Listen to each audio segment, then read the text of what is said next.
Your WCBI First Alert AccuWeather forecast with meteorologist Trevor Birchett.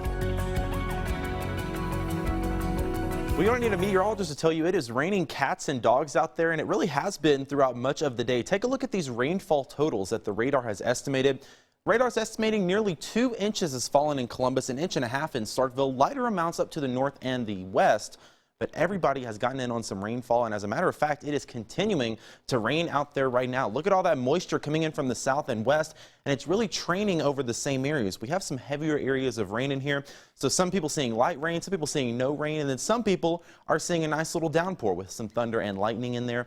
And that is all going to continue over the next few hours and overnight into the hours overnight tonight. So we're going to continue to keep a close eye on this. Obviously, as I mentioned, some heavier spots of rain in here. What we are watching right now, though, is this low pressure system that's responsible for all of this moisture. We've got the warm front there, the cold front there. In between that is where we typically look for some severe weather potential.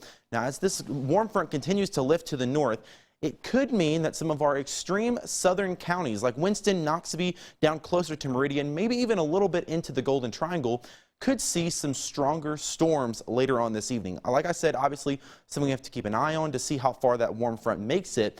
But for right now, the Storm Prediction Center has outlined points in the Golden Triangle and down to the south and east in a level 2 for some strong storms this evening. And that means we could see some damaging winds, maybe a little bit of small hail, and of course the chance for a brief tornado. I don't think this is a big severe weather event, but as that warm front lifts, it's something we will continue to keep an eye on overnight tonight. I think the severe weather stuff will be over by 9 or 10 o'clock. As you can see on Futurecast, there's some of that heavier stuff coming through now. That continues into 7 o'clock. This is what we'll be looking for some of that severe weather if it does decide to form. Still kind of up in the air on that.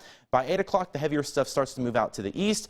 We're left with lighter rain overnight. So by 9 or 10, the severe weather threat will have come to a close, but the rain will continue into the overnight hours of Thursday into Friday morning.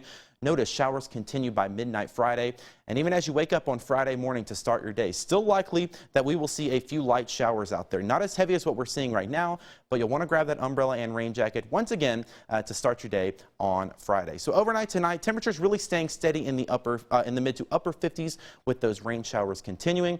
And tomorrow, some areas of showers, staying really mild though, temperatures in the low 60s, so unseasonably warm for this time of year, a little bit above average. Now, we've already seen 1 inch to possibly 2 inches in some spots, and I think we see even more. Some folks could get close to 3.5 over in West Alabama. Not out of the question for some isolated spots to see upwards of 5 inches of rainfall. Of course, that flood watch in effect for the entire WCBI viewing area through tomorrow evening. The good news is the first weekend of 2020 looking very nice, a little on the chilly side though, back into the 50s with a mix of sun and clouds. Rain chances do return just slightly by the time we get towards Tuesday into next week. Your